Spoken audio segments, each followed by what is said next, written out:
साथियों, आप सभी को नए साल की बहुत बहुत शुभकामनाएं। 2021 में जिस तरह से narcotics control bureau Mumbai zone का फर्जीवाड़ा हमने एक्सपोज करने का काम किया,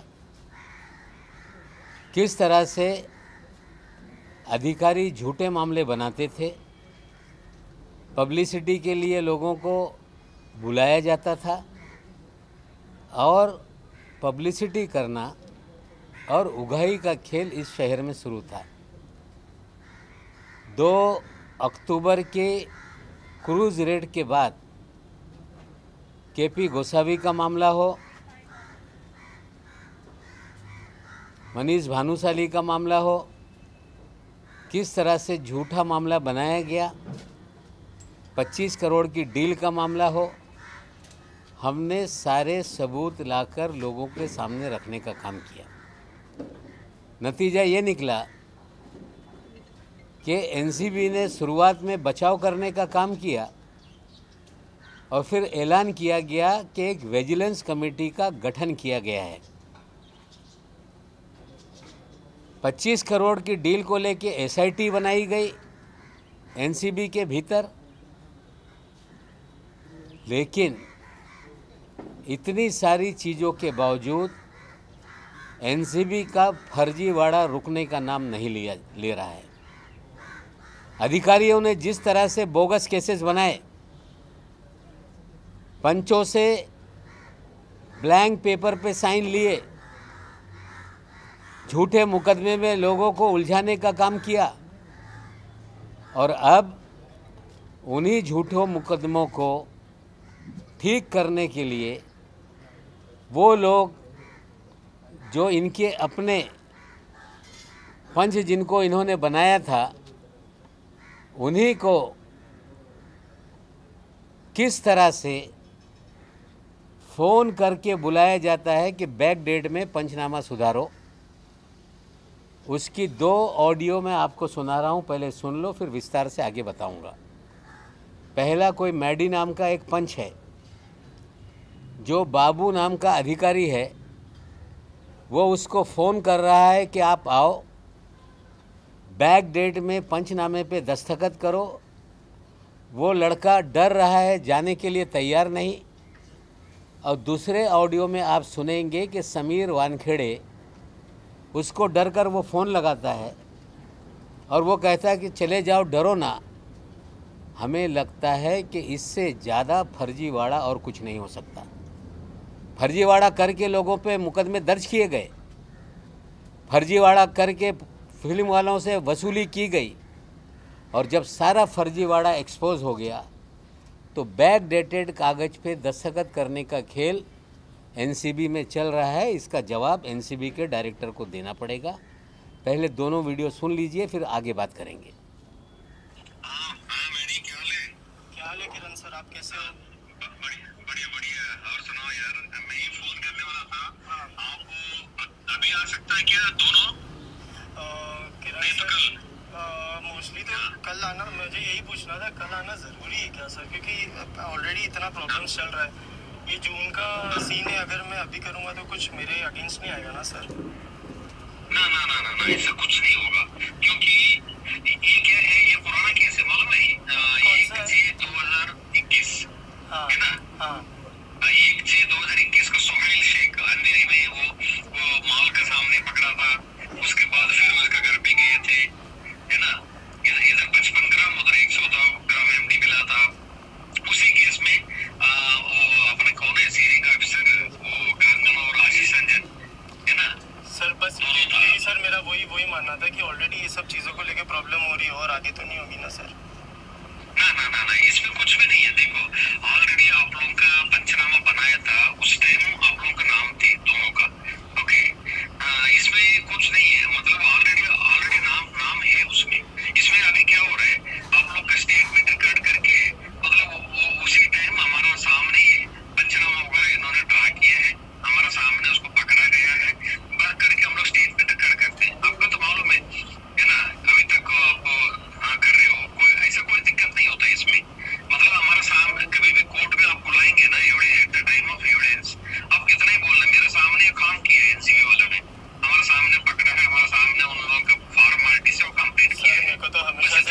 लोग सर ने, सुजीत सर, सब लोग ने इतना ही बोले थे कि कभी कोर्ट नहीं जाना पड़ेगा सर।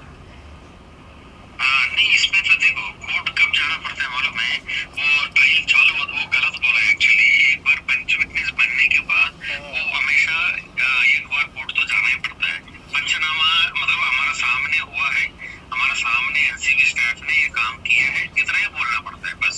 वो तो अभी नहीं है, ट्रायल चालू होता है 3-4 साल के बाद, है ना? तभी। अच्छा, इसमें तो डरने का बात नहीं है ना? ऐसा बात नहीं है। मुझे समीर सर को कुछ बोलने की जरूरत नहीं ना, उनको तो पता ही रहेगा ना सर। हाँ, हमको पता है, आप बोल भी सकते हो, ऐसा बात नहीं है। किरण बाबू सर ने बुलाया सर, मेरा एक केस में वो सुहेल शेख करके आरोपी है, उसी केस में मेरे को पंचा बना दिया था मेरा और मंसूरी का, है ना? मैं कल बुलाया, मैं यहाँ साइन करने के लिए मैं आ रहा हूँ सर करके। मैं सोच रहा था ऑफिस में आना ठीक नहीं है करके, मैं सोच रहा था कि बता देना, कोई दिक्कत नहीं, आप ऑफिस में आना चाहते हो तो आ जाइए, कोई दिक्कत नहीं, ठीक है? 5 मिनट के लिए साइन करके निकल। ये कोई बाबू अधिकारी है, दफ्तर में ना आके बाहर पंचनामा बदलने के लिए बात कर रहा है। अब इसी लड़के ने समीर वानखेड़े से बात की, वो भी सुनिए।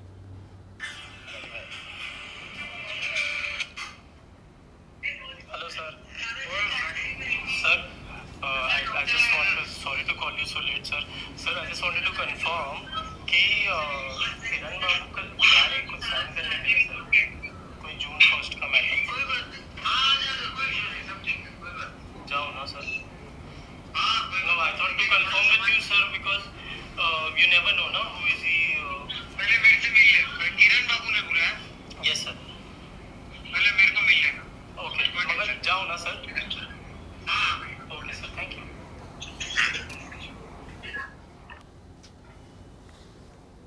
ये 2 ऑडियो मैंने आपको सुनाया, जिसमें मैडी नाम का कोई लड़का है, जिसे किरण बाबू नाम का अधिकारी है, कोई मामले में पंच था, उसे बुलाया जा रहा है कि पुराने डेट में आकर आप पंचनामा बदलो। उन्हें डर लग रहा है कि दफ्तर में अगर आएगा तो कुछ गड़बड़ हो जाएगी। कहा जा रहा है कि बाहर मिलके हम लोग पंचनामा बदल लेंगे। लड़का वानखेड़े से बात करता है, कोई डरने की बात नहीं, साइन कर दो। क्या एनसीबी का फर्जीवाड़ा अभी भी बंद नहीं हो रहा है? क्या एनसीबी के वरिष्ठ अधिकारी इस फर्जीवाड़े में शामिल है? पिछले 1 साल से मुंबई शहर में फर्जीवाड़ा करके फर्जी मामले बनाए गए, हजारों करोड़ की वसूली की गई, हवाले के हमने सारे सबूत पेश करने का काम किया और एनसीबी ने कहा कि विजिलेंस जांच होगी। क्या हुआ विजिलेंस जांच का? एसआईटी का गठन किया गया, एसआईटी का क्या हुआ? क्या वसूली के खेल में क्या पूरा महकमा शामिल है क्या? और जब हमने फर्जीवाड़ा एक्सपोज करने का काम किया,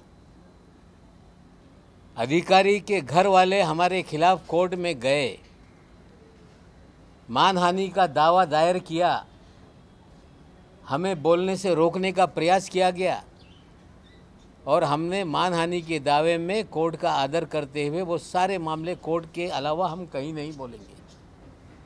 लेकिन उसी ऑर्डर में हमने स्पष्ट रूप से पूछा था कि अगर एनसीबी या केंद्रीय एजेंसियां कुछ गलत करेगी तो मुझे उस पर सवाल खड़ा करने का अधिकार है।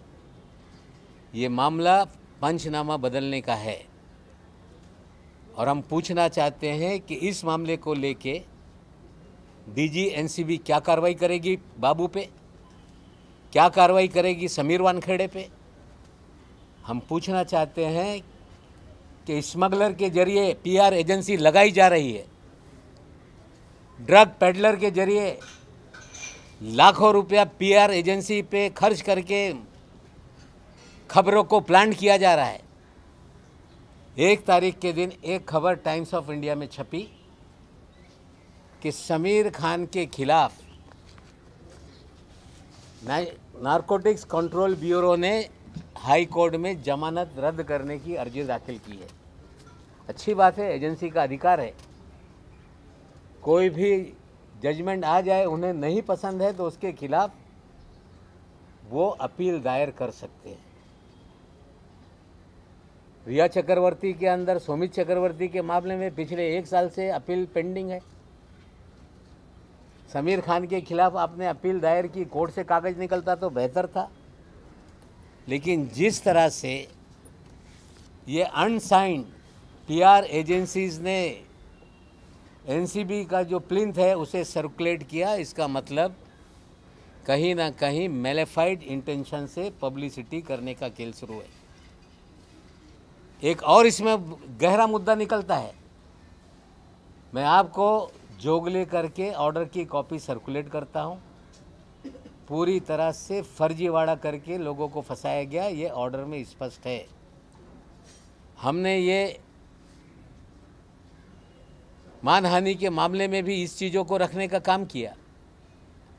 जिस दिन जमानत हुई उसके बाद से लगातार कहा जा रहा था कि हम जमानत कैंसिल करने के लिए जाएंगे, और मैं जिम्मेदारी से बोलता हूं कि इसमें भी पूरी तरह से मुझे डराने का प्रयास किया जा रहा है। हम पूछना चाहते हैं कि मैन एक्यूज करण सजलानी है, 6 आरोपी है, सिर्फ समीर खान के खिलाफ क्यों ये अपील दायर की गई? जो करण सजलानी है, जिसके यहाँ से माल पकड़ा गया, जो सो कॉल्ड गांजा कहा जाता है, तंबाकू था, उसके खिलाफ अपील दायर नहीं की गई। राहिला फर्नीचर वाला के खिलाफ अपील दायर नहीं की गई। सिर्फ समीर खान के खिलाफ अपील दायर करके पब्लिसिटी का खेल शुरू हो गया। हम न्यायालयीन लड़ाई न्यायालय में लड़ेंगे। हमने मामला क्वैश करने के लिए भी हाईकोर्ट में डाला है, और जिस तरह से कागजात में कहा जा रहा है हाईकोर्ट में कि 84 kg so called positive report में आया है, इसी एजेंसी ने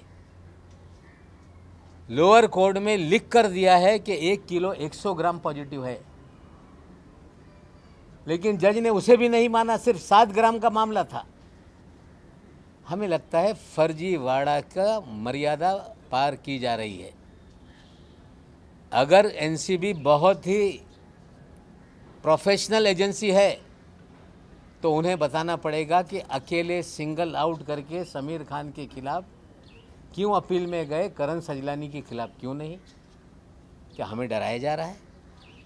उन्हें समझना पड़ेगा कि नवाब मलिक डरने वाला नहीं, तुम्हारे फर्जीवाड़े को पूरी तरह से खोलने का काम करेगा। पिछले 1-2-4 दिनों से जिस तरह से खबरें प्लांट की जा रही है, समीर वानखेड़े खबरें प्लांट कर रहा है कि मैं एक्सटेंशन नहीं मांग रहा हूं, मैं 3 महीने छुट्टी पे जाने वाला हूं। मेरी जानकारी है कि दिल्ली में लॉबिंग की जा रही है। 31 तारीख को एक्सटेंशन खत्म हो गया, रिलीफ क्यों नहीं किया गया? 31 तारीख को एक्सटेंशन खत्म हुआ तो उसको एक्सटेंड क्यों नहीं किया गया? अनडिसाइडेड किसी अधिकारी की पोस्टिंग क्यों पेंडिंग है? मेरी जानकारी है कि भारतीय जनता पार्टी के महाराष्ट्र के बड़े नेता एमएचए में लॉबिंग कर रहे हैं कि एक्सटेंशन दिया जाए, और मैं मुझसे पूछना चाहता हूं कि नेगेटिव रिपोर्ट भेजी गई है। अधिकारियों ने लिखा है कि फर्जीवाड़ा करने वाला अधिकारी है। पूरी तरह से गलत तरीके से केसेस को डील किया गया, गलत तरीके से लोगों को फ्रेम किया गया, और ऐसी रिपोर्ट के बावजूद महाराष्ट्र के कुछ प्रभावशाली भारतीय जनता पार्टी के नेता एक्सटेंशन दिलाने के लिए मिनिस्ट्री ऑफ होम अफेयर्स में लॉबिंग कर रहे हैं। फाइल चल रही है, अंतिम निर्णय नहीं हुआ, और अंतिम निर्णय के लिए जा रही है। जाए, एक्सटेंशन दे, लेकिन एक्सटेंशन देने से उगाही के खेल में कौन कौन शामिल है, कम से कम उसको भी एक्सपोज करने का हमें मौका मिलेगा। आज मैंने कुछ चीज़ें आप लोगों के सामने रखी, किस तरह से फर्जीवाड़ा करके बैकडेटेड पंचनामा बदलने का खेल किया जा रहा है, किस तरह से समीर वानखेड़े भी उस खेल में शामिल है, किस तरह से हमारे दामाद के खिलाफ सिंगल आउट करके अपील दायर की गई। एजेंसी का अधिकार है, हम लड़ेंगे। किस तरह से करण सजलानी ने जब पहले दिन गिरफ्तारी हुई थी, ब्लैंक पेपर पे साइन किया गया, उसका जवाब आज तक उन्होंने नहीं दिया। स्वयं उन्होंने लिख कर दिया है लोअर कोर्ट में कि 101 kg 100 ग्राम पॉजिटिव है, जो कि रिपोर्ट में 7 ग्राम है। अब कह रहे हैं अपील के अंदर कि 84 किलो है। इनका फर्जीवाड़ा जनता में भी एक्सपोज करेंगे, इनका फर्जीवाड़ा कोर्ट में भी एक्सपोज करेंगे, और जिस तरह से फर्जीवाड़ा हुआ है मानहानि के केस में कोर्ट में साबित करेंगे। और नया फर्जीवाड़ा जितना आएगा हम ढूंढ रहे हैं, और हमें नए फर्जीवाड़े को एक्सपोज करने में कोई रोक नहीं है। आने वाले दिनों में और भी फर्जीवाड़े को हम एक्सपोज करने का काम करेंगे।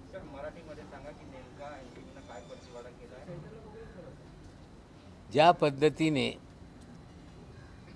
मागच्या वर्षामध्ये 2 ऑक्टोबर नंतर NCBचा फर्जीवाड़ा आर्यन खान केसमध्ये KP गोसावी असतील, भानुशाली असतील, 25 कोटीच्या उगाईचा खेळ असेल, त्यानंतर बोगस कागदावर ब्लँक साईन घेण्याचा विषय असेल, हे सगळा फर्जीवाड़ा एक्सपोज केल्यानंतर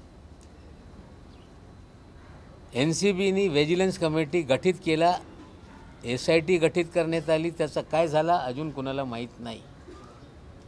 पण आता या एजन्सीच्या माध्यमातून मॅडी नावाचा एक त्यांचा पंच आहे, त्यांना बाबू नावाचा एक अधिकारी, ज्याचा व्हिडिओ ऑडिओ आम्ही तुम्हाला सुनावलेला आहे, मी तुम्हाला शेअर करणार आहे। तो सांगतो या आणि बॅक डेटेड पंचनामा दुरुस्त करा। कार्यालयात यायचं असेल तर थोडा अडचणीचा होईल, बाहेर भेटून सह्या करू। मग तो मॅडी नावाचा पोरगा घाबरतोय, तो वानखेडेला फोन करतो, वानखेडे सांगते जा कर बिंदास, काय घाबरण्याचा गरज नाही। म्हणजे फर्जीवाड़ा करून पंचनामा बदलण्याचा उद्योग या NCBच्या माध्यमातून सुरू आहे। ब्लँक कागदावर सह्या घ्यायची, जिथे ब्लँक कागद नसता जुने रेकॉर्ड तयार करायचा, हे घातक फर्जीवाड़ा आहे। निश्चित रूपाने आम्ही एक्सपोज केल्यानंतर NCBच्या अधिकारी अडचणीत येणार आहे, त्यासाठी कागद दुरुस्त करण्याचा उद्योग या डिपार्टमेंटच्या माध्यमातून सुरू आहे। त्या उलट मी आपल्याला एक कागद सर्क्युलेट करतोय, जिथे अनसाइंड ऑफिसरच्या PR एजन्सी स्मगलर पेमेंट करताय, ड्रग पेडलर पेमेंट करताय, त्यांच्या माध्यमातून बातम्या पेरण्याचा धंदा या एजन्सीने सुरू केलेला आहे। आणि त्याच्यात जे अपीलमध्ये गेले आहे त्याच्यात करण सजलानी नावाच्या मुख्य आरोपीच्या विरोधात नाही, नुसता समीर खान नवम मलिकचा जवाई आहे, याचा बेल रद्द केलं पाहिजे, त्यांचा अधिकार आहे। पण आमचा प्रश्न आहे सर्वांसाठी का गेले नाही? सिंगल आउट करून समीर खानच्या विरोधात जाताय, माझ्या मनात भीती निर्माण करण्यासाठी। तुम्ही ज्या पद्धतीने शाहरुख खानच्या मनात भीती निर्माण करण्याचा उद्योग केला, आमच्या घरवाल्यांच्या मनात भीती निर्माण करण्याचा उद्योग केला, नवम मलिक घाबरणार नाही। नव्याने फर्जीवाड़ा समोर आणतोय। कोर्टाने स्पष्ट मला सांगितलेलं आहे की एजन्सीच्या नवं काही असेल तर बोलण्याचा माझा अधिकार आहे, त्या अधिकाराखाली मी बोलतोय। आणि ज्या पद्धतीने PT बाबू आणि समीर वानखेड्यांनी पंचनामा बदलण्याचा उद्योग केलेला आहे, याच्या कारवाई काय करणार आहे DG, याचं उत्तर आमच्याकडून अपेक्षित आहे। एक आठवड्यापासून काही बातम्या पेरण्यात येत आहे की मी काय एक्सटेन्शन मागत नाही, सुट्टीवर जाणार आहे। माझी माहिती आहे की त्यांच्या एक्सटेन्शनसाठी भारतीय जनता पक्षाचे महत्त्वाचे नेते मुंबईचे, महाराष्ट्राचे MHA मध्ये लॉबिंग करताय। NCBच्या अधिकाऱ्यांच्या माध्यमातून एक्सटेन्शन देऊ नका।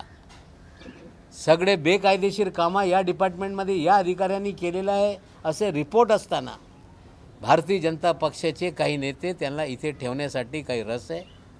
म्हणजे वसुली गँगमध्ये त्यांचा हिस्सा आहे काय? असू द्या, त्यांना इथे ठेवला तर आणखीन यांचा फर्जीवाड़ा एक्सपोज करण्यासाठी आम्हाला संधी मिळेल।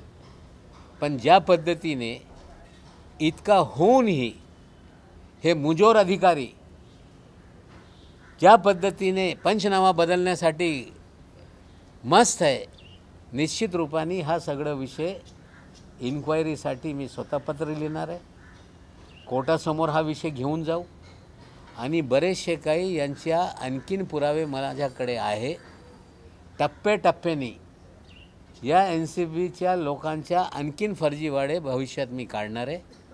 आज मला उत्तर अपेक्षित आहे की हे पंचनामा बदलण्यासाठी कट कारस्थान होत होता काय याचे लेखी तक्रार व्हिडिओ आम्ही त्यांना सादर करणार आहोत आणि NCBकडून आम्हाला उत्तर अपेक्षित आहे की या केसमध्ये करण सजलानी व इतरवर का तुम्ही बेल ॲप्लिकेशन रद्द करण्यासाठी केलं नाही, समीर खानसाठी सिंगल आउट करून का गेलं आहे, का आम्हाला आमच्या मनात भीती निर्माण करण्यासाठी उद्योग करताय. आम्ही घाबरणार नाही आणि जे अधिकारी नियम तोडून बेकायदेशीर कामं करताय त्यांच्या लढा हे लॉजिकल एंडपर्यंत घेऊन मी जाणार आहे आणि माझा लढा हे थांबणार नाही.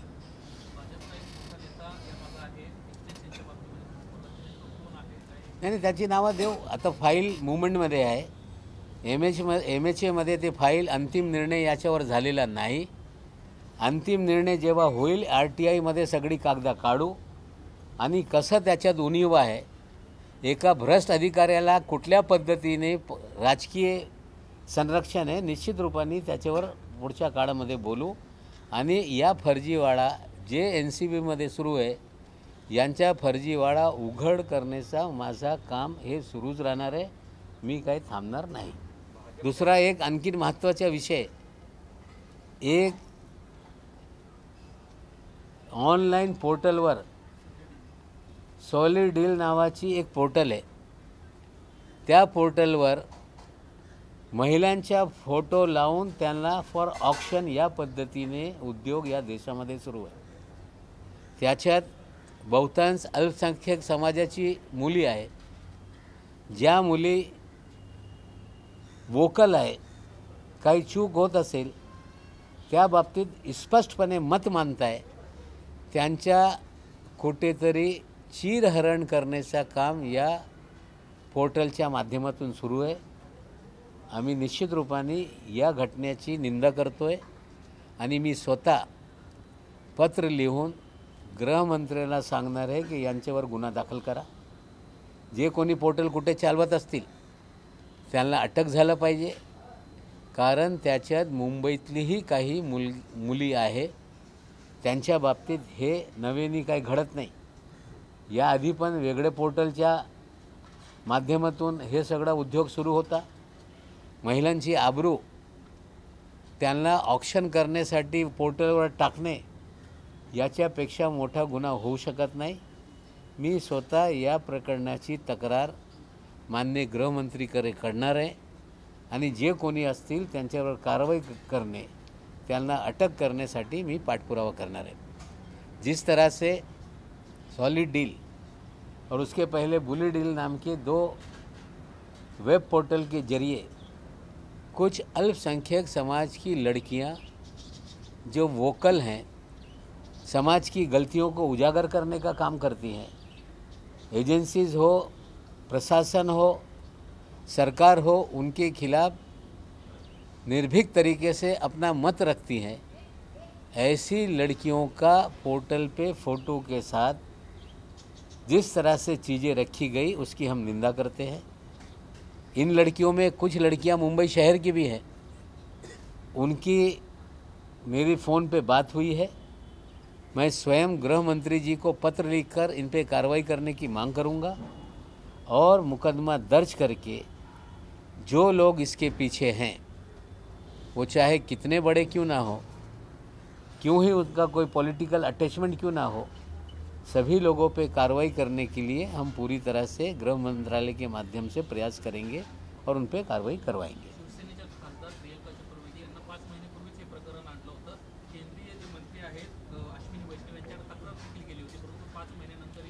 या देशामध्ये या प्रकारच्या जे पोर्टल आहे, काही पोर्टल जे सत्ताधारी केंद्र सरकारमध्ये पक्ष आहेत त्यांचे समर्थक लोक चालवत आहेत.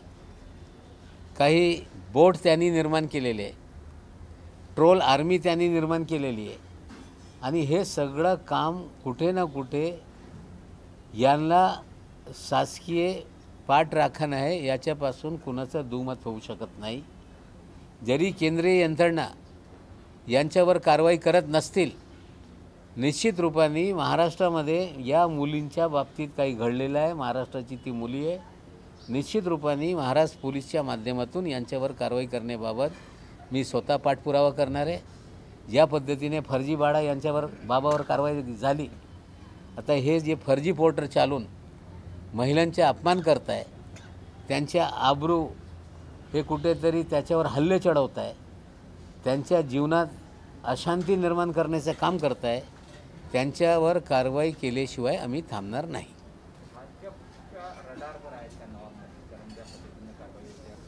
नाही, मी कोणाच्या रडारवर आहे, कोण किती मला रडारवर ठेवतो तो विषय माझ्यासाठी इतका महत्त्वाचा नाही.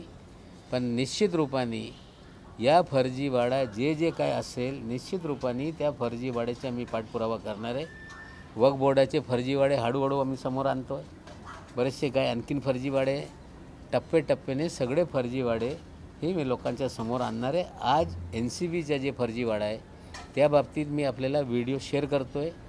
हे दोन्ही कागद मी शेअर केलेला आहे आणि निश्चित रूपाने भविष्यात आणखीन जे असेल विषय मी आपल्यासमोर मांडणार आहे. धन्यवाद. हिंदी में जानना चाहेंगे, आपने कहा कि बीजेपी के कुछ नेता लॉबिंग कर रहे हैं, महाराष्ट्र बीजेपी के, उन नेताओं के जरा नाम अगर हो बताएंगे RTI में वो फाइल भी मांगेंगे. कौन लॉबिंग कर रहा है, किस तरह से नेगेटिव फाइल को पॉजिटिव करने का प्रयास हो रहा है, एक बार आदेश निकले RTI में कागज़ निकाल के फिर क्या कानूनी कार्रवाई हो सकती करेंगे. Thank you. सोल्जर्स ने एक दूसरे को मिठाइयाँ खिलाई, जिसको लेकर असदुद्दीन ओवैसी का कहना है कि गलत मैसेज जा रहा है, क्योंकि ये चाइना ने देखिए ओवैसी कौन है मैं जानता नहीं. मिठाई नए साल पे एक्सचेंज की गई है, अच्छी बात है, सौहार्दपूर्ण वातावरण होना चाहिए. लेकिन भारतीय सीमा में चीन की फ़ौजें बैठी हों और अपने सीमा में ही उन्हें मिठाई एक्सचेंज किया जाए, इसका मतलब है कि चीन द्वारा हमारी भूमि का अतिक्रमण जो किया गया हम उसे मान्यता दे रहे हैं. इससे ये कहीं ना कहीं ध्वनित होता है. राज्यपालांनी सर लोकायुक्ताला एक पत्र दिलं आहे, त्यामध्ये BMC मध्ये जो घोटाळा झाला आहे 1844 कोटी, राज्यपालकडे भाजपचे लोकांनी तक्रार केली, त्यांनी लोकायुक्तकडे पाठवलेलं आहे. चौकशीचा अर्थ हे नाही की त्याच्यात घोटाळा आहे. आम्हाला वाटते भारतीय जनता पक्षाच्या सर्व तक्रारी राज्यपालकडे जात आहे, थेट लोकायुक्तकडे का तक्रार करत नाही. म्हणजे राजभवन हे राजकीय आखाडा झालेला आहे.